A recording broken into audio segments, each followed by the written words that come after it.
ಚಳಿಗಾಲದಲ್ಲಿ ಮಂಡಿ ನೋವು ಸೊಂಟ ನೋವು ಹೆಚ್ಚಾಗಲು ಕಾರಣ ಕೀಲುಗಳಲ್ಲಿ ರಕ್ತ ಸಂಚಾರವು ಕಡಿಮೆಯಾಗುವುದರಿಂದ ಸ್ನಾಯುಗಳು ಬಿಗಿಯಾಗಿ ಹೆಚ್ಚು ನೋವು ಉಂಟು ಮಾಡುತ್ತದೆ. ಅಮೃತ್ನೋನಿ ಆರ್ಥೋ ಪ್ಲಸ್ ರಕ್ತ ಸಂಚಾರವನ್ನು ಸರಾಗಗೊಳಿಸಿ ಸ್ನಾಯುಗಳನ್ನು ಸಡಿಲಗೊಳಿಸಿ ನೋವನ್ನು ಕಡಿಮೆ ಮಾಡುತ್ತದೆ. 3 ತಿಂಗಳಲ್ಲೇ ಇದರ ಫಲಿತಾಂಶವನ್ನ ತಿಳಿದುಕೊಳ್ಳುವಿರಿ. ಅಮೃತ್ನೋನಿ ಆರ್ಥೋ ಪ್ಲಸ್ ಲಕ್ಷಾಂತರ ಜನರು ಬಳಸಿ ನೋವುರಹಿತ ಜೀವನ ನಡೆಸುತ್ತಿದ್ದಾರೆ. ಬಂಧುಗಳೇ ನಮಸ್ಕಾರ, ಹೇಗಿದ್ರೆ ನೀವೆಲ್ಲರೂ? ನಾನು ಸುಬ್ರಹ್ಮಣ್ಯ ಎಸ್ ಹಂಡಿಗೆ. ಬಂಧುಗಳೇ, ಇತ್ತೀಚಿನ ಒಂದು ಕಾನೂನು ಅಥವಾ ಅಧಿಸೂಚನೆ ಇಡೀ ದೇಶಾದ್ಯಂತ ತೀವ್ರ ಚರ್ಚೆಗೆ ಗ್ರಾಸವಾಗಿತ್ತು. ವಿಶೇಷವಾಗಿ ಯುವ ಜನತೆ ಇದಕ್ಕೆ ಸಂಬಂಧಪಟ್ಟ ಹಾಗೆ ಮಾತನಾಡೋದಕ್ಕೆ ಶುರು ಮಾಡ್ಕೊಂಡಿದ್ರು. ಕಾರಣ ಇದು ಯುವ ಜನತೆಯ ಮೇಲೆ ಇಂಪ್ಯಾಕ್ಟ್ ಮಾಡುವಂತ ಕಾನೂನು. ಹೀಗಾಗಿ ಒಂದಷ್ಟು ಮಂದಿ ಬೀದಿಗಿಳಿದಿದ್ರು, ಒಂದಷ್ಟು ಮಂದಿ ಸೋಷಿಯಲ್ ಮೀಡಿಯಾದಲ್ಲಿ ಆಕ್ರೋಶವನ್ನು ಹೊರಹಾಕ್ತಿದ್ರು, ಇನ್ನೊಂದಷ್ಟು ಮಂದಿ ಕಾನೂನು ಹೋರಾಟಕ್ಕೂ ಕೂಡ ಮುಂದಾಗಿದ್ರು. ಈ ಕಾನೂನು ಎಷ್ಟರ ಮಟ್ಟಿಗೆ ಚರ್ಚೆಗೆ ಗ್ರಾಸವಾಗಿತ್ತು ಅಂದ್ರೆ, ಉತ್ತರ ಪ್ರದೇಶದಲ್ಲಿ ಒಂದು ಸಿಟಿಯ ಮ್ಯಾಜಿಸ್ಟ್ರೇಟ್ ಕೂಡ ತಮ್ಮ ಸ್ಥಾನಕ್ಕೆ ರಾಜೀನಾಮೆಯನ್ನು ಕೊಟ್ಟಿದ್ರು. ಸ್ವತಃ ಬಿಜೆಪಿಯ ಸ್ಥಳೀಯ 11 ನಾಯಕರು ಈ ಕಾನೂನು ಸರಿಯಿಲ್ಲ ಅಂತ ಹೇಳಿ ಅವರು ಕೂಡ ತಮ್ಮ ಸ್ಥಾನಕ್ಕೆ ರಾಜೀನಾಮೆಯನ್ನು ಕೊಟ್ಟಿದ್ರು. ಬಿಜೆಪಿಯ ನಾಯಕರಾದರೂ ಕೂಡ ಬಿಜೆಪಿಯ ವಿರುದ್ಧವೇ ಆಕ್ರೋಶವನ್ನು ವ್ಯಕ್ತಪಡಿಸಿದ್ರು. ಕೇಂದ್ರ ಸರ್ಕಾರದ ವಿರುದ್ಧವೇ ಸಿಟ್ಟಾಗಿದ್ರು. ನರೇಂದ್ರ ಮೋದಿಯ ವಿರುದ್ಧವೇ ಅವರೆಲ್ಲರೂ ಕೂಡ ರೊಚ್ಚಿಗೆದ್ದು ಬಿಟ್ಟಿದ್ರು. ಆ ರೀತಿಯಾದಂಥ ಚರ್ಚೆಗೆ ಒಳಪಟ್ಟಂತ ಕಾನೂನು ಅದು. ಹಿಂದಿನ ವಿಡಿಯೋದಲ್ಲಿ ಅದಕ್ಕೆ ಸಂಬಂಧಪಟ್ಟ ಹಾಗೆ ಸಂಪೂರ್ಣವಾದಂಥ ವಿವರವನ್ನು ಕೊಟ್ಟಿದ್ದೇನೆ. ಇವತ್ತಿನ ವಿಡಿಯೋದಲ್ಲಿ ನಾನು ಹೇಳೋದಕ್ಕೆ ಹೊರಟಿರುವಂಥ ವಿಚಾರ ಅಂದರೆ, ಆ ಕಾನೂನಿಗೆ ಸಂಬಂಧಪಟ್ಟ ಹಾಗೆ ಒಂದಷ್ಟು ಪ್ರಮುಖ ಬೆಳವಣಿಗೆ ಆಗಿದೆ. ಸುಪ್ರೀಂ ಕೋರ್ಟ್ ಇದರಲ್ಲಿ ಮಧ್ಯಪ್ರವೇಶವನ್ನ ಮಾಡಿದೆ. ಹಾಗಾದ್ರೆ ಯಾವುದದು ಕಾನೂನು, ಇವತ್ತಾಗಿರುವಂಥ ಬೆಳವಣಿಗೆ ಏನು, ಅದೆಲ್ಲವನ್ನು ಕೂಡ ಗಮನಿಸ್ತಾ ಹೋಗೋಣ. ಬಂಧುಗಳೇ, ಕಾನೂನು ಯಾವುದು ಅಂದರೆ, UGC ಹೊರಡಿಸಿದ್ದಂಥ ಅಧಿಸೂಚನೆ ಜನವರಿ 13ನೇ ತಾರೀಕಿಗೆ ಒಂದು ಅಧಿಸೂಚನೆಯನ್ನು ಹೊರಡಿಸಿತ್ತು.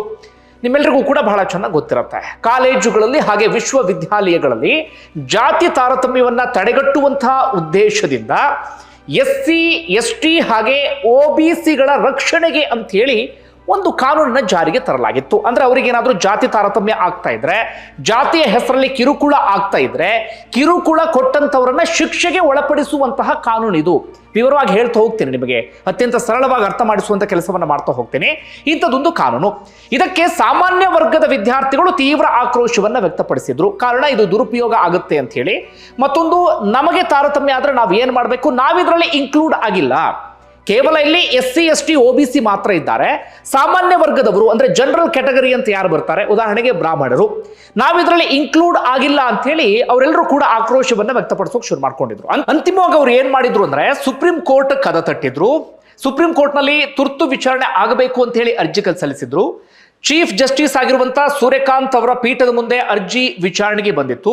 ಅವರ ಅರ್ಜಿಯ ವಿಚಾರಣೆ ಸಂದರ್ಭದಲ್ಲಿ ಒಂದಷ್ಟು ಅಭಿಪ್ರಾಯವನ್ನ ವ್ಯಕ್ತಪಡಿಸಿದ್ರು. ಅವ್ರು ಹೇಳ್ತಿರುವಂತ ವಿಚಾರ ಏನಪ್ಪ ಅಂದ್ರೆ, ಪ್ರತಿ ಕಾಲೇಜುಗಳಲ್ಲೂ ಕೂಡ ಏಕತೆ ಇರಬೇಕು, ಪ್ರತಿ ಕಾಲೇಜುಗಳಲ್ಲೂ ಕೂಡ ಒಗ್ಗಟ್ಟು ಇರಬೇಕು, ಜಾತಿ ಅಥವಾ ಇನ್ನಿತರ ವಿಚಾರಗಳಲ್ಲಿ ಕಾಲೇಜುಗಳನ್ನ ವಿಭಜಿಸುವ ಹಂತಕ್ಕೆ ಹೋಗಬಾರದು ಅಥವಾ ಕಾಲೇಜುಗಳಲ್ಲಿ ದ್ವೇಷವನ್ನ ತುಂಬಬಾರದು. ಹಾಗೆ ಸಾಕಷ್ಟು ಅಭಿಪ್ರಾಯವನ್ನ ಅವರು ವ್ಯಕ್ತಪಡಿಸ್ತಾ ಹೋದ್ರು. ಅದೇ ರೀತಿಯಾಗಿ ಸ್ವಾತಂತ್ರ್ಯ ಬಂದು ಎಷ್ಟು ವರ್ಷ ಆದ್ರೂ ಕೂಡ ನಮ್ಮಲ್ಲಿ ಜಾತಿ ವ್ಯವಸ್ಥೆ ಇದೆ, ಜಾತಿ ವಿಚಾರಕ್ಕೆ ನಾವೆಲ್ಲರೂ ಕೂಡ ಕಿತ್ತಾಡ್ತಾ ಇದ್ದೀವಿ. ಆ ರೀತಿಯ ಒಂದಷ್ಟು ಅಭಿಪ್ರಾಯವನ್ನ ಅವರು ತಮ್ಮದೇ ಆದಂತ ರೀತಿಯಲ್ಲಿ ವ್ಯಕ್ತಪಡಿಸ್ತಾ ಹೋದ್ರು. ಈ ಕಾನೂನಿಗೆ ಸಂಬಂಧಪಟ್ಟ ಹಾಗೆ ಅಥವಾ ಈ ಅಧಿಸೂಚನೆಗೆ ಸಂಬಂಧಪಟ್ಟಾಗ ಅವರು ಹೇಳ್ತಾ ಇರೋದು ಸರಿಯಾದಂತ ಕ್ಲಾರಿಟಿ ಇಲ್ಲ ಒಂದಷ್ಟು ವಿಚಾರದಲ್ಲಿ. ಜೊತೆಗೆ ಇದರ ದುರುಪಯೋಗ ಸಾಧ್ಯತೆಯೂ ಕೂಡ ಇದೆ ಅಂತ ಮೇಲ್ನೋಟಕ್ಕೆ ಅನಿಸ್ತಾ ಇದೆ ಎನ್ನುವ ಕಾರಣಕ್ಕಾಗಿ ಆ ಕಾನೂನಿಗೆ ಏನು ಮಾಡಿದ್ರು ಅಂದ್ರೆ, ತಡೆ ನೀಡಿದ್ದಾರೆ. ಹೀಗಾಗಿ 2012ರ ಕಾನೂನು ಏನಿತ್ತು ಅದೇ ಮುಂದುವರಿಯುತ್ತೆ ಹೊರತಾಗಿ ತೀವ್ರ ವಿರೋಧಕ್ಕೆ ಕಾರಣ ಆಗಿದ್ದಂತಹ, ಬಿಜೆಪಿಯನ್ನು ಬೆಂಬಲಿಸುವಂತವರು ಬಿಜೆಪಿ ವಿರುದ್ಧವೇ ತಿರುಗಿ ಬೀಳೋದಕ್ಕೆ ಕಾರಣ ಆಗಿದ್ದಂತ ಈ ಕಾನೂನಿಗೆ ಇದೀಗ ತಡೆ ನೀಡಲಾಗಿದೆ.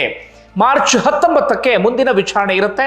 ಅಲ್ಲಿವರೆಗಂತೂ ಇದು ಸ್ಟೇ ಇರುತ್ತೆ. ಮಾರ್ಚ್ 19ಕ್ಕೆ ಏನಾಗುತ್ತೆ ಅನ್ನೋದು ಕಾದು ನೋಡಬೇಕಾಗಿದೆ. ಸದ್ಯ ಅದಕ್ಕೆ ಸಂಬಂಧಪಟ್ಟ ಹಾಗೆ ಕೇಂದ್ರ ಸರ್ಕಾರಕ್ಕೂ ನೋಟಿಸ್ ಅನ್ನು ಕೊಡಲಾಗಿದೆ, UGCಗೂ ಕೂಡ ನೋಟಿಸ್ ಅನ್ನು ಕೊಡಲಾಗಿದೆ. ಕೇಂದ್ರ ಸರ್ಕಾರ ಹಾಗೆ UGC ತಾವು ಸಮರ್ಥನೆ ಮಾಡ್ಕೊಳ್ಬೇಕಾಗತ್ತೆ ಅಥವಾ ಕಾನೂನನ್ನ ಅವರು ಡಿಫೆಂಡ್ ಮಾಡ್ಕೊಳ್ಬೇಕಾಗತ್ತೆ. ಈ ಕಾನೂನಿಗೆ ಏನು ಹೇಳುತ್ತೆ, ಇದರಿಂದ ಯಾರಿಗೆ ಪ್ರಯೋಜನ ಆಗುತ್ತೆ, ಯಾವ ರೀತಿಯಾಗಿ ಇದನ್ನು ದುರುಪಯೋಗ ಪಡಿಸಿಕೊಳ್ಳೋದಕ್ಕೆ ಅವಕಾಶ ಇಲ್ಲ ಎನ್ನುವ ರೀತಿಯಲ್ಲಿ, ಅಥವಾ ಅದರ ಒಂದಷ್ಟು ಮಾರ್ಪಾಡು ಪಡಿಸಿ ಮುಂದಿನ ನಿರ್ಧಾರವನ್ನು ತೆಗೆದುಕೊಳ್ಬೇಕಾಗತ್ತೆ. ಮುಂದೆ ಏನಾಗುತ್ತೆ ಅಂದ್ರೆ ಕಾದು ನೋಡೋಣ. ಸದ್ಯಕ್ಕೆ ಆಗಿರುವಂತಹ ಬೆಳವಣಿಗೆ ಅಂದ್ರೆ, ತೀವ್ರ ಹೋರಾಟ ನಡೆದ ಕಾರಣಕ್ಕಾಗಿ, ತೀವ್ರ ಆಕ್ರೋಶ ವ್ಯಕ್ತವಾದ ಕಾರಣಕ್ಕಾಗಿ, ಸುಪ್ರೀಂ ಕೋರ್ಟ್ ಮೆಟ್ಟಿಲನ್ನ ಹತ್ತಿದಂತ ಕಾರಣಕ್ಕಾಗಿ ಈ ಕಾನೂನಿಗೆ ಇದೀಗ ತಡೆ ನೀಡಲಾಗಿದೆ. ಇದು ಇವತ್ತು ಆದಂತ ಬೆಳವಣಿಗೆ. ಹಿಂದೆ ಕಾನೂನು ರೂಪಿತಗೊಂಡಿದ್ದು ಹೇಗೆ ಅನ್ನೋದನ್ನ ಶಾರ್ಟ್ ಆಗಿ ವಿವರಿಸ್ತೀನಿ ಕೇಳಿ. ಬಂಧುಗಳೇ, ಏನಾಗಿತ್ತು ಅಂದ್ರೆ, ಸಾಕಷ್ಟು ಕಾಲೇಜುಗಳಲ್ಲಿ ಜಾತಿ ತಾರತಮ್ಯ ಮಿತಿಮೀರಿ ಹೋಗಿಬಿಟ್ಟಿತ್ತು. ಅದಕ್ಕೆ ಸಂಬಂಧಪಟ್ಟ ಹಾಗೆ ಸಾಕಷ್ಟು ದೂರುಗಳೆಲ್ಲವೂ ಕೂಡ ಬರ್ತಾನೆ ಇದ್ವು. 2012ರಲ್ಲಿ ಒಂದು ಕಾನೂನು ಇದೆ ಈ ತಾರತಮ್ಯವನ್ನ ಹೋಗಲಾಡಿಸುವಂತ ನಿಟ್ಟಿನಲ್ಲಿ. ಆದರೆ ಆ ಕಾನೂನು ಪರಿಣಾಮಕಾರಿಯಾಗಿ ಇರಲಿಲ್ಲ, ಅಥವಾ ಕಾನೂನು ಕೇವಲ ಕಾಗದದ ಮೇಲೆ ಇತ್ತೆ ಹೊರತಾಗಿ ಅದು ಕಾರ್ಯರೂಪಕ್ಕೆ ಬರ್ತಾ ಇರಲಿಲ್ಲ. ಹೀಗಾಗಿ ಕಾನೂನು ಇದ್ದರೂ ಕೂಡ ಪ್ರಯೋಜನ ಇಲ್ಲ ಎನ್ನುವಂಥ ಸ್ಥಿತಿಯಲ್ಲಿತ್ತು. ಹೀಗಾಗಿ ಅದೆಷ್ಟೋ ವಿದ್ಯಾರ್ಥಿಗಳು ಜಾತಿಯ ಕಾರಣಕ್ಕಾಗಿ ಕಿರುಕುಳವನ್ನು ಅನುಭವಿಸ್ತಾ ಇದ್ರು, ಮಾನಸಿಕವಾದಂಥ ಹಿಂಸೆಯನ್ನು ಅನುಭವಿಸ್ತಾ ಇದ್ರು, ಎಜುಕೇಶನ್ ಅನ್ನ ಡಿಸ್ಕಂಟಿನ್ಯೂ ಮಾಡ್ತಾ ಇದ್ರು. ಒಂದಷ್ಟು ಮಂದಿ ಓದಿನ ಸಹವಾಸವೇ ಬೇಡ ಎನ್ನುವ ಹಂತಕ್ಕೆ ಬರ್ತಾ ಇದ್ರು. ಅಷ್ಟರ ಮಟ್ಟಿಗೆ ಜಾತಿ ಕಿರುಕುಳ ಆಗ್ತಾ ಇತ್ತು. ಅದು ವಾಸ್ತವ ವಿಚಾರ, ಅದರಲ್ಲಿ ಯಾವುದೇ ಅನುಮಾನವೂ ಕೂಡ ಇಲ್ಲ. ಇವತ್ತಿಗೂ ಕೂಡ ಹಾಗೆ ಇದೆ. ನಿಮ್ಮಲ್ಲಿ ವಿಡಿಯೋ ನೋಡ್ತಿರುವಂಥವ್ರಿಗೆ ಒಂದಷ್ಟು ಜನಕ್ಕೆ ಇದು ಅನುಭವಕ್ಕೆ ಬರದೇ ಇರಬಹುದು, ಆದರೆ ಒಂದಷ್ಟು ಭಾಗಗಳಲ್ಲಿ ಅದು ಮಿತಿಮೀರಿ ಹೋಗಿಬಿಟ್ಟಿರುತ್ತೆ. ಜಾತಿ ಹೆಸರಲ್ಲಿ ಕೊಡುವಂಥ ಹಿಂಸೆ, ಜಾತಿ ಹೆಸರಲ್ಲಿ ಮಾಡುವಂಥ ಅವಮಾನ ಅಥವಾ ಜಾತಿ ಹೆಸರಲ್ಲಿ ಇಲ್ಲಿಯ ನಿಂದನೆ ಇದೆಯಲ್ಲ, ಅದು ವಿಪರೀತ ಅಂದ್ರೆ ವಿಪರೀತ. ನಿಮ್ಮಲ್ಲಿ ಯಾರಿಗಾದ್ರೂ ಅಂತ ಅನುಭವ ಆಗಿದ್ರೆ ಕಮೆಂಟ್ ಬಾಕ್ಸಲ್ಲಿ ಮೆನ್ಷನ್ ಮಾಡಿ, ಯಾಕಂದ್ರೆ ಒಂದು ಜನರಿಗೆ ಅದು ಗೊತ್ತಾಗಲಿ ಆ ಮಾನಸಿಕ ಹಿಂಸೆ ಯಾವ ಪರಿಯಾಗಿರುತ್ತೆ ಅಂತ ಹೇಳಿ. ಅಂತಿಮವಾಗಿ ಏನಾಯ್ತು ಅಂದ್ರೆ, ರೋಹಿತ್ ವೇಮುಲ ಪ್ರಕರಣ ನಿಮಗೆ ಗೊತ್ತಿದೆಯಲ್ಲ, ಹೈದರಾಬಾದ್ ರೋಹಿತ್ ವೇಮುಲ ಅದೇ ಜಾತಿ ನಿಂದನೆ ಕಾರಣಕ್ಕಾಗಿ ಅವರು ಪ್ರಾಣವನ್ನ ಕಳ್ಕೊಂಡ್ರು ಎನ್ನುವಂತ ಒಂದು ಗಂಭೀರವಾದಂತಹ ಆರೋಪ ಇದೆ. ಇದೇ ವಿಚಾರಕ್ಕೆ ಸಂಬಂಧಪಟ್ಟ ಹಾಗೆ ಅವರ ತಾಯಿ ಸೇರಿದಂತೆ ಇನ್ನೊಂದಷ್ಟು ಮಂದಿಯ ಕುಟುಂಬಸ್ಥರು ಸುಪ್ರೀಂ ಕೋರ್ಟ್ ಮೆಟ್ಟಿಲನ್ನು ಹತ್ತಿರ್ತಾರೆ. ಆಗ ಸುಪ್ರೀಂ ಕೋರ್ಟ್ ಹೇಳುತ್ತೆ, ಹೌದು 2012ರ ಕಾನೂನು ಪರಿಣಾಮಕಾರಿ ಆಗಿಲ್ಲ, ಈ ಜಾತಿ ತಾರತಮ್ಯವನ್ನ ಹೋಗಲಾಡಿಸುವ ನಿಟ್ಟಿನಲ್ಲಿ ಒಂದು ಸರಿಯಾದಂತ ಮಾರ್ಗಸೂಚಿಯನ್ನು ಹೊರಡಿಸಬೇಕು ಅಥವಾ ಒಂದು ಅಧಿಸೂಚನೆಯನ್ನು ಹೊರಡಿಸಬೇಕು ಎನ್ನುವ ರೀತಿಯಲ್ಲಿ ಆಗ ಸುಪ್ರೀಂ ಕೋರ್ಟ್ ಅಭಿಪ್ರಾಯವನ್ನ ವ್ಯಕ್ತಪಡಿಸುತ್ತೆ. ಅದಾದ ಬಳಿಕ ಕೇಂದ್ರ ಸರ್ಕಾರ ಇದಕ್ಕೆ ಸಂಬಂಧಪಟ್ಟ ಹಾಗೆ ಆಲೋಚನೆಯನ್ನ ಮಾಡುತ್ತೆ. ಅಂತಿಮವಾಗಿ UGC ಒಂದು ಡ್ರಾಫ್ಟ್ ಅನ್ನ ರೆಡಿ ಮಾಡಿ ಅಂತಿಮವಾಗಿ 13ನೇ ತಾರೀಕು ಒಂದು ನಿಯಮವನ್ನ ಜಾರಿಗೆ ತರುತ್ತೆ ಅಥವಾ ಒಂದು ಅಧಿಸೂಚನೆಯನ್ನ ಹೊರಡಿಸುತ್ತೆ. ಅದರಲ್ಲಿ ಏನಿತ್ತು ಅಂದ್ರೆ, ಪ್ರಮುಖವಾಗಿ SC ST ಹಾಗೆ OBCಗಳ ರಕ್ಷಣೆ ವಿಚಾರದಲ್ಲಿ ಅದರಲ್ಲಿ ಗಮನವನ್ನು ಕೊಡಲಾಗಿತ್ತು. ಏನೇನು ಅಂದ್ರೆ, ಪ್ರತಿ ಕಾಲೇಜುಗಳಲ್ಲಿ ಅಥವಾ ವಿಶ್ವವಿದ್ಯಾಲಯಗಳಲ್ಲಿ PUC, ಡಿಗ್ರಿ, ಪೋಸ್ಟ್ ಗ್ರಾಜುಯೇಷನ್ ಇಂಥ ಕಾಲೇಜುಗಳಲ್ಲಿ equal opportunity centre, equity help line, equity ambassadors, equity squads, ಈ ರೀತಿಯ ಒಂದಷ್ಟು ರಚನೆ ಮಾಡಬೇಕು ಅಂತ. ತುಂಬಾ ಸರಳವಾಗಿ ಹೇಳ್ತಾ ಹೋಗೋದಂದ್ರೆ, ಪ್ರತಿ ಕಾಲೇಜಲ್ಲೂ ಒಂದು ಕಮಿಟಿ ಇರಬೇಕು ಅನ್ನೋ ರೀತಿಯಲ್ಲಿ. ಆ ಕಮಿಟಿಯಲ್ಲಿ ಯಾರು ಇರ್ತಾರೆ ಅಂದ್ರೆ, SC ST OBC ಮಹಿಳೆಯರು, ಅಂಗವಿಕಲರು, ಇವರನ್ನ ಪ್ರತಿನಿಧಿಸುವಂತವರು ಆ ಕಮಿಟಿಯಲ್ಲಿ ಇರ್ತಾರೆ. ಯಾರಿಗೆ ದೂರನ್ನ ಕೊಡುವಂತ ಅವಕಾಶ ಇದೆ ಅಂದ್ರೆ, SC ST OBC ಮಹಿಳೆಯರು ಇವರು ದೂರನ್ನ ಕೊಡಬಹುದು. ದೂರಿನಲ್ಲಿ ಯಾವ ವಿಚಾರಗಳು ಉಲ್ಲೇಖ ಆಗಿರಬಹುದು? ಜಾತಿಯ ವಿಚಾರದಲ್ಲಿ ಪರೋಕ್ಷ, ಪ್ರತ್ಯಕ್ಷ ಅಥವಾ ಯಾವುದೇ ರೂಪದಲ್ಲಿ ಆಗುವಂತ ಕಿರುಕುಳಕ್ಕೆ ಸಂಬಂಧಪಟ್ಟ ಹಾಗೆ ಈ ಕಮಿಟಿಯ ಮುಂದೆ ದೂರನ್ನ ಕೊಡಬಹುದು. ಆ ಕಮಿಟಿ ಏನ್ ಮಾಡಬೇಕಾಗತ್ತೆ, ತಕ್ಷಣವೇ ಪರಿಶೀಲನೆಯನ್ನ ಮಾಡಿ 24 ಗಂಟೆಯ ಒಳಗಾಗಿ ಪ್ರಾಥಮಿಕವಾದಂತ ಕ್ರಮವನ್ನ ತೆಗೆದುಕೊಳ್ಬೇಕಾಗತ್ತೆ. ಅಂದ್ರೆ ಕಿರುಕುಳ ಕೊಟ್ಟಂತ ವಿದ್ಯಾರ್ಥಿಯನ್ನ ಸಸ್ಪೆಂಡ್ ಮಾಡೋದು. ಅಂತಿಮವಾಗಿ ಇಂತಿಷ್ಟು ದಿನ ಅಂತ ಹೇಳಿರುತ್ತೆ, ಅಂತಿಷ್ಟು ದಿನದ ಒಳಗಾಗಿ ಅಂತಿಮ ನಿರ್ಧಾರವನ್ನ ತೆಗೆದುಕೊಳ್ಬೇಕಾಗತ್ತೆ. ತೆಗೆದುಕೊಂಡಿಲ್ಲ ಅಂತಾದ್ರೆ ಕಾಲೇಜಿನ ವಿರುದ್ಧ UGC ಕ್ರಮವನ್ನು ತೆಗೆದುಕೊಳ್ಳುತ್ತೆ. ವಿಶ್ವವಿದ್ಯಾಲಯ ಧನ ಸಹಾಯ ಆಯೋಗ, ಕೇಂದ್ರ ಸರ್ಕಾರದ ಅಡಿಯಲ್ಲೇ ಬರೋದು UGC. ನಿಮ್ಮೆಲ್ಲರಿಗೂ ಕೂಡ ಗೊತ್ತಿರುತ್ತೆ, ನಾವು ನಿಮಗೆ ಕೊಡುವಂತ ಅನುದಾನವನ್ನು ನಿಲ್ಲಿಸ್ಬಿಡ್ತೀವಿ ಅಥವಾ ಕಾಲೇಜಿನ ಮಾನ್ಯತೆಯನ್ನು ರದ್ದುಗೊಳಿಸ್ಬಿಡ್ತೀವಿ, ಈ ರೀತಿಯಾಗಿ UGC ಹೇಳಿತ್ತು. ಅಥವಾ UGC ಏನ್ ಬೇಕಾದ್ರೂ ಕ್ರಮ ತೆಗೆದುಕೊಳ್ಳುವಂತ ಅವಕಾಶ ಇರುತ್ತೆ. ಹೀಗಾಗಿ ಈ ರೀತಿಯಾಗಿ ಏನಾದ್ರೂ ದೂರು ಬಂತು ಅಂತಾದ್ರೆ ತಕ್ಷಣ ಕ್ರಮ ತೆಗೆದುಕೊಳ್ಳಬೇಕು ಎನ್ನುವಂತ ನಿಯಮ ಜಾರಿಗೆ ತರಲಾಗಿತ್ತು. ಅಂದ್ರೆ ಒಂದು ಅಧಿಸೂಚನೆಯನ್ನು ಹೊರಡಿಸಲಾಗಿತ್ತು. ಒಟ್ಟಾರೆಯಾಗಿ ಇದರಲ್ಲಿ SC ST ಹಾಗೆ ಹಿಂದುಳಿದ ವರ್ಗ OBC ಅಂತ ಏನ್ ಕರಿತೀವಿ, OBC ಇವರ ರಕ್ಷಣೆಗೆ ಹೆಚ್ಚಿನ ಆದ್ಯತೆಯನ್ನ ಕೊಡಲಾಗಿತ್ತು. ಇದು ನಿಯಮ. ಆದ್ರೆ ಇದಕ್ಕೆ ವಿರೋಧ ಯಾಕೆ? ಪ್ರಮುಖವಾಗಿ ಆರಂಭದಲ್ಲಿ ಬ್ರಾಹ್ಮಣ ಸಮುದಾಯದ ಒಂದಷ್ಟು ಸಂಘಟನೆಗಳು ಇವರೆಲ್ಲರೂ ಕೂಡ ದೊಡ್ಡ ಮಟ್ಟಿಗೆ ಹೋರಾಟವನ್ನು ಆರಂಭಿಸ್ತಾರೆ. ಅವರ ವಾದ ಏನು ಅಂದ್ರೆ, ಈಗ ಸಾಮಾನ್ಯ ವರ್ಗದವರಿಗೆ, ಉದಾಹರಣೆಗೆ ಬ್ರಾಹ್ಮಣ ಸಮುದಾಯ, ನಮಗೇನಾದ್ರೂ ಅನ್ಯಾಯ ಆಯ್ತು ಅಂತಾದ್ರೆ, ನಮಗೇನಾದ್ರೂ ತಾರತಮ್ಯ ಆಯ್ತು ಅಂತಾದ್ರೆ ನಾವೆಲ್ಲಿ ದೂರು ಕೊಡೋದು ಅನ್ನೋದು ಅವ್ರ ಒಂದು ಪ್ರಶ್ನೆ.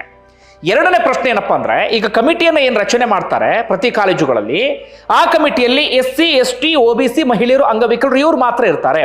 ನಮ್ಮನ್ನ ಪ್ರತಿನಿಧಿಸುವಂತವ್ರು ಯಾರು ಕೂಡ ಇರೋದಿಲ್ಲ. ಅಲ್ಲಿ ಏಕಪಕ್ಷೀಯವಾದಂತ ನಿರ್ಧಾರವನ್ನ ತೆಗೆದುಕೊಳ್ಳಲಾಗುತ್ತೆ ಅನ್ನೋದು ಅವರ ಮತ್ತೊಂದು ವಾದ ಆಗಿದೆ. ಅರ್ಥ ಆಯ್ತು ಅನ್ಕೊಳ್ತೀನಿ ನಿಮಗೆ. ಮೊದಲ ವಾದ ಅವ್ರದ್ದೇನು, ನಮಗ್ ತಾರತಮ್ಯ ಆದ್ರೆ ನಾವೆಲ್ಲಿ ಕೇಳೋದು ಅಂತ. ಎರಡನೇ ವಾದ ಏನು ಅವರದ್ದು, ಏಕಪಕ್ಷೀಯವಾದಂತ ನಿರ್ಧಾರ ತೆಗೆದುಕೊಳ್ಳುವಂತ ಸಾಧ್ಯತೆ ಇದೆ ಅಂತ. ಮೂರನೇ ವಾದ ಏನಪ್ಪಾ ಅಂದ್ರೆ, ಇದರಲ್ಲಿ ಅಪ್ಪಿ ತಪ್ಪಿ ಯಾರೋ SC ST ಅಥವಾ OBCಗೆ ಸೇರಿದಂತವ್ರು ಸುಳ್ಳು ದೂರು ಕೊಟ್ರು ಅಂತ ಇಟ್ಕೊಳ್ಳಿ. ಸುಳ್ಳು ದೂರು ಕೊಟ್ಟರೂ ಕೂಡ ಅವರ ವಿರುದ್ಧ ಕ್ರಮ ತೆಗೆದುಕೊಳ್ಳೋಕೆ ಈಗಿನ ಕಾನೂನಿನ ಪ್ರಕಾರ ಅವಕಾಶ ಇಲ್ಲ. ಹಿಂದೆ ಡ್ರಾಫ್ಟ್ ರೆಡಿ ಮಾಡಿದ್ರಲ್ಲ, ಅದರಲ್ಲಿ ಅವಕಾಶ ಇತ್ತು. ಸುಳ್ಳು ದೂರು ಕೊಟ್ಟರೆ ಅವ್ರ ವಿರುದ್ಧ ಕ್ರಮ ತೆಗೆದುಕೊಳ್ತೀವಿ ಅಂತ. ಆದ್ರೆ ಈಗ ಅದನ್ನ ಕೈ ಬಿಡಲಾಗಿದೆ. ಯಾವ ಕಾರಣಕ್ಕಾಗಿ ಅಂದ್ರೆ, ದೂರು ಕೊಡೋರಿಗೆ ಧೈರ್ಯ ಬರಲಿ ಎನ್ನುವ ಕಾರಣಕ್ಕಾಗಿ. ಹೀಗಾಗಿ ಇವ್ರು ಕೇಳ್ತಾ ಇರೋದು ಏನಪ್ಪಾ ಅಂದ್ರೆ, ಈಗ ನಮ್ಮ ಮೇಲೆ ಯಾವುದೋ ದ್ವೇಷ ಇತ್ತು ಅಂತ ಇಟ್ಕೊಳ್ಳಿ, ಆಗ ನಮ್ಮ ವಿರುದ್ಧ ದೂರು ಕೊಟ್ರು ಅಂತ ಆದ್ರೆ 24 ಗಂಟೆ ಒಳಗಾಗಿ ನಮ್ಮ ವಿರುದ್ಧ ಕ್ರಮ ತೆಗೆದುಕೊಳ್ಬೇಕಾಗತ್ತೆ. ಆಗ ನಮ್ಮನ್ನು ಸಸ್ಪೆಂಡ್ ಮಾಡ್ತಾರೆ ಅಥವಾ ಯಾವುದೇ ರೀತಿಯಾದ ಕ್ರಮ ತೆಗೆದುಕೊಳ್ಳಬಹುದು. ಆಗ ಓರ್ವ ವಿದ್ಯಾರ್ಥಿ ಅಂದ್ರೆ ಸಾಮಾನ್ಯ ಕೆಟಗರಿಗೆ ಸೇರಿದಂತ ವಿದ್ಯಾರ್ಥಿಯ ಭವಿಷ್ಯವೇ ಹಾಳಾಗಿ ಹೋಗಿಬಿಡುತ್ತೆ. ಹೀಗಾಗಿ ಇದನ್ನು ದುರುಪಯೋಗ ಮಾಡಿಕೊಳ್ಳುವಂತ ಸಾಧ್ಯತೆ ಅಥವಾ ದ್ವೇಷ ತೀರಿಸಿಕೊಳ್ಳೋದಕ್ಕೆ ಇದೊಂದು ಅಸ್ತ್ರವಾಗಿ ಬಳಸಿಕೊಳ್ಳಬಹುದು ಎನ್ನುವ ರೀತಿಯಲ್ಲಿ ಈ ಅಟ್ರಾಸಿಟಿ ಅದೆಲ್ಲವನ್ನು ಕೂಡ ಉಲ್ಲೇಖವನ್ನ ಮಾಡ್ತಾ ಇದ್ದಾರೆ. ಅದೇ ರೀತಿಯಾಗಿ ಅವರು ಹೇಳೋದು ಶಿಕ್ಷಕರಿಗೆ ಸಂಬಂಧಪಟ್ಟ ಅಥವಾ ಪ್ರಾಧ್ಯಾಪಕರಿಗೆ ಸಂಬಂಧಪಟ್ಟ ಅಥವಾ ಲೆಕ್ಚರರ್ಸ್ ಉಪನ್ಯಾಸಕರಿಗೆ ಸಂಬಂಧಪಟ್ಟ ಹಾಗೆ ಅವರ ವಿರುದ್ಧ ಯಾರಾದರೂ ದ್ವೇಷವನ್ನ ತೀರಿಸಿಕೊಳ್ಳೋದಕ್ಕೂ ಇದನ್ನ ಬಳಸಿಕೊಳ್ಳಬಹುದಲ್ಲ, ಈ ರೀತಿಯಲ್ಲೂ ಕೂಡ ಪ್ರಶ್ನೆಯನ್ನ ಮಾಡ್ತಾ ಇದ್ದಾರೆ. ಜೊತೆಗೆ ಅವರು ಹೇಳ್ತಾ ಇರೋದೇನಪ್ಪಾ ಅಂದ್ರೆ ಇದು ಜಾತಿ ತಾರತಮ್ಯವನ್ನ ತಡೆಗಟ್ಟೋದಿಲ್ಲ. ಪ್ರತಿ ಕಾಲೇಜುಗಳಲ್ಲೂ ಕೂಡ ಜಾತಿ ಸಂಘರ್ಷವನ್ನ ಇದು ಜಾಸ್ತಿ ಮಾಡಿಬಿಡುತ್ತೆ. ಕಾಲೇಜು ಮತ್ತೊಮ್ಮೆ ಜಾತಿಯ ಹೆಸರಲ್ಲಿ ಡಿವೈಡ್ ಆಗೋದಕ್ಕೆ ಅವಕಾಶವನ್ನ ಮಾಡಿಕೊಟ್ಟ ಹಾಗಾಗ್ಬಿಡುತ್ತೆ ಅನ್ನೋದು ಅವರ ಪ್ರಮುಖವಾದಂತ ವಾದ ಆಗಿದೆ. ಇದು ನಾನು ಎರಡೂ ಕಡೆಯ ವಾದವನ್ನು ಕೂಡ ನಿಮ್ಮ ಮುಂದೆ ಇಟ್ಟಿದ್ದೇನೆ. ಹೌದು, ಒಂದಷ್ಟು ಕಾನೂನುಗಳು ಬರಬೇಕು, ಆದರೆ ಕಾನೂನು ಸರಿಯಾದ ರೀತಿಯಲ್ಲಿ ಇರಬೇಕು. ಕಾನೂನು ಯಾವತ್ತೂ ಕೂಡ ಕಾಲೇಜುಗಳಲ್ಲಿ ಇನ್ನಷ್ಟು ದ್ವೇಷಕ್ಕೆ ಕಾರಣ ಆಗಬಾರ್ದು, ಸಂಘರ್ಷಕ್ಕೆ ಕಾರಣ ಆಗಬಾರ್ದು, ಅಥವಾ ಕಾಲೇಜುಗಳನ್ನ ಡಿವೈಡ್ ಮಾಡಬಾರ್ದು. ಮಗ ಮಚ್ಚ ಅಂತೇಳಿ ಆರಾಮಾಗಿ ಪರಸ್ಪರ ಕರ್ಕೊಂಡು ಓಡಾಡುವ ರೀತಿಯಲ್ಲಿ ಇರಬೇಕು. ಅಂದ್ರೆ ನಾನು ಈ ಜಾತಿ ಇನ್ನೊಬ್ರು ಆ ಜಾತಿ ಅಂತೇಳಿ ಪದೇ ಪದೇ ಅದನ್ನ ಯೋಚಿಸುವ ರೀತಿಯಾದಂಥ ವಾತಾವರಣವನ್ನ ಯಾರೂ ಕೂಡ ಮಾಡಬಾರ್ದು. ಸಾಧ್ಯ ಆದಷ್ಟು ಈ ಜಾತಿ ವ್ಯವಸ್ಥೆಯನ್ನು ಕಿತ್ತೊಗೆಯುವಂತ ಕೆಲಸವನ್ನ ಮಾಡಬೇಕೇ ಹೊರತಾಗಿ ಮತ್ತೆ ವಿದ್ಯಾರ್ಥಿಗಳಲ್ಲಿ ಅಥವಾ ಜನರಲ್ಲಿ ಜಾತಿಯನ್ನ ನೆನಪಿಸುವ ಕೆಲಸವನ್ನು ಯಾರು ಕೂಡ ಮಾಡಬಾರ್ದು. ಅದರಲ್ಲೂ ಕೂಡ ಈಗಿನ ವಿದ್ಯಾರ್ಥಿಗಳು ಅಥವಾ ಜೆನ್ಜಿ ಅಂತ ಏನ್ ಕರಿತೀವಿ, ಅವರು ದೇಶದ ಫ್ಯೂಚರ್ ಅಂತ ಹೇಳಿ ನಾವು ಕರಿತಾ ಇದ್ದೀವಿ. ಅದರಲ್ಲಿ ಹೌದು, ಒಂದಷ್ಟು ಮಂದಿಗೆ ಆ ಜಾತಿ ಗೀತಿ ಎಲ್ಲವೂ ತಲೆಯಲ್ಲಿದೆ, ಒಂದಷ್ಟು ಮಂದಿ ಅದನ್ನ ಮೀರಿ ಹೊರಗಡೆ ಬರ್ತಾ ಇದ್ದಾರೆ. ಹೀಗೆ ಹೊರಗಡೆ ಬರುವ ಸಂದರ್ಭದಲ್ಲಿ ನಮ್ಮನ್ನ ಆಳುವವರೇ ಮತ್ತೆ ಅದನ್ನ ನೆನಪಿಸುವಂತ ಕೆಲಸ ಅದನ್ನು ಮಾಡೋಕೆ ಹೋಗಬಾರ್ದು. ಹಾಗಂತೇಳಿ ನಾನು ಈ UGC ಬಿಲ್ಲನ್ನ ಸಂಪೂರ್ಣವಾಗಿ ವಿರೋಧಿಸ್ತಾ ಇದ್ದೀನಿ ಅಂತ ಅರ್ಥ ಅಲ್ಲ, ಅಥವಾ UGC ಅಧಿಸೂಚನೆನ ವಿರೋಧಿಸ್ತಾ ಇದ್ದೀನಿ ಅಂತ ಅರ್ಥ ಅಲ್ಲ. ಆದ್ರೆ ಒಂದಷ್ಟು ಅಂದ್ರೆ ಪ್ರಮುಖವಾಗಿ ನಾನು ಹೇಳ್ತಾ ಇರೋದೇನಪ್ಪ ಅಂದ್ರೆ ಯಾರಾದ್ರೂ ಸುಳ್ಳು ದೂರನ್ನ ಕೊಟ್ರೆ ಆ ಸುಳ್ಳು ದೂರ ಕೊಟ್ಟಂತವರ ವಿರುದ್ಧ ಕ್ರಮ ತೆಗೆದುಕೊಳ್ಳೋಕೆ ಅವಕಾಶ ಇರಬೇಕು. ಸುಳ್ಳು ದೂರು ಕೊಟ್ಟವರ ವಿರುದ್ಧ ಕಠಿಣ ಕ್ರಮವನ್ನು ತೆಗೆದುಕೊಳ್ಳೋದಕ್ಕೆ ಅವಕಾಶವನ್ನ ಮಾಡಿಕೊಡ್ಬೇಕು. ಇಲ್ಲ ಅಂತಂದ್ರೆ ಮಿಸ್ಯೂಸ್ ಆಗುವಂತ ಸಾಧ್ಯತೆ ಜಾಸ್ತಿ ಇರುತ್ತೆ. ಆ ವಾದದಲ್ಲೂ ಕೂಡ ಒಂದು ಅರ್ಥ ಇದೆ. ಒಟ್ಟಾರೆ ಬಂಧುಗಳೇ, ನಿಮ್ಗೆ ಏನಿಸ್ತದೆ ಕಮೆಂಟ್ ಬಾಕ್ಸ್ ಅಲ್ಲಿ ಮೆನ್ಷನ್ ಮಾಡಿ. ಧನ್ಯವಾದ ವಿಡಿಯೋ ನೋಡಿದ್ದಕ್ಕಾಗಿ.